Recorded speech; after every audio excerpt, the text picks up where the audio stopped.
Yeah, no, you're absolutely correct about how the influence. Because look, like you mentioned, with Joe Biden's tweet, and then Bob Iger, his I think it was a quote he like quote retweeted him or whatever, Right.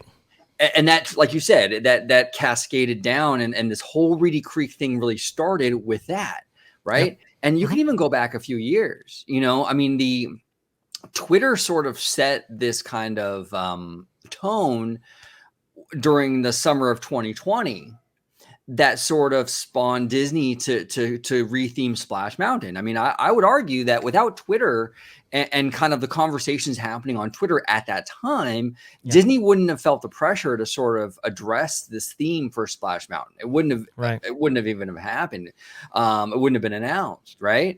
Yeah. I'd even go as far as to say a lot of the moves by Disney in terms of like Fifth Key, inclusiveness, all that stuff, it stems from Twitter. Yes.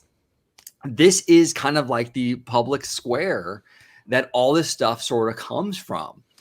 It is. And it affects Disney greatly, greatly. I mean, Chapek's reputation preceded him mostly because of what park fans were tweeting about him in 2015, 2016, 2017. That's why he had the reputation, because of what people were tweeting about. So Yes.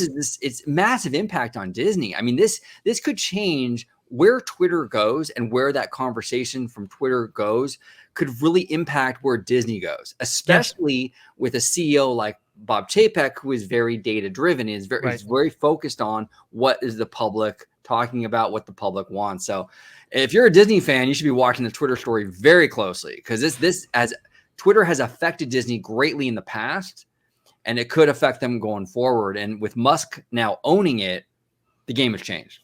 Yes, and it's fascinating. These two these two organizations, while not directly linked to each other, have had an impact on each other. You'll know that I believe it was around the early 2010s. I think Bob Iger himself was actually circling the tires on actually buying Twitter outright, and folding that into the kind of Disney's portfolio, and at the very end, he just said it might not be worth it, because once you get into that sphere, once you get into that space, the type of changes that Disney might implement as on that platform could have huge ramifications to not just Disney, but to the kind of the public square, as you put it, OG, and that could put Disney in kind of the crosshairs from the likes of which might not be beneficial towards the company, and then that's really what it is. You talk about Splash Mountain, you talk about all these different things. It's fascinating because and a lot of that has to do with the algorithm that we spoke about earlier. I think Twitter. I think the thing that kind of undergirds the whole thing is, as you kind of interact on the platform, right? Let's say you like a tweet here, you retweet something here. That algorithm is constantly examining what you do and attempting to fold in content that it believes that you might disproportionately favor, right? That you might like to see. And what happens when that occurs is some content gets dropped off.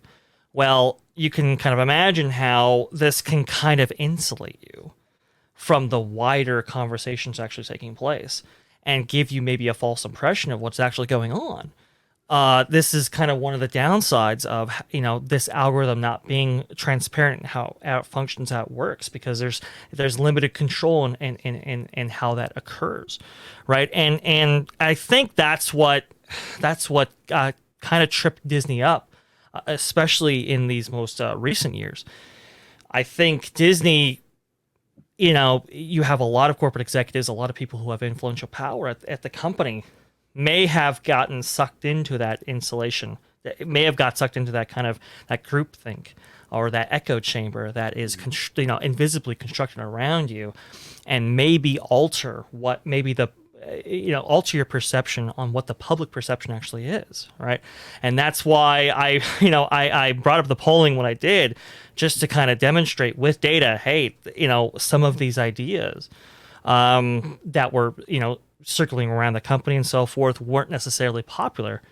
And how might you conceive, be convinced of that? Well, it's from algorithms like Twitter. It's kind of going off of what is maybe directly in your feed and not actually public sentiment. So it's a crucial aspect of this whole thing.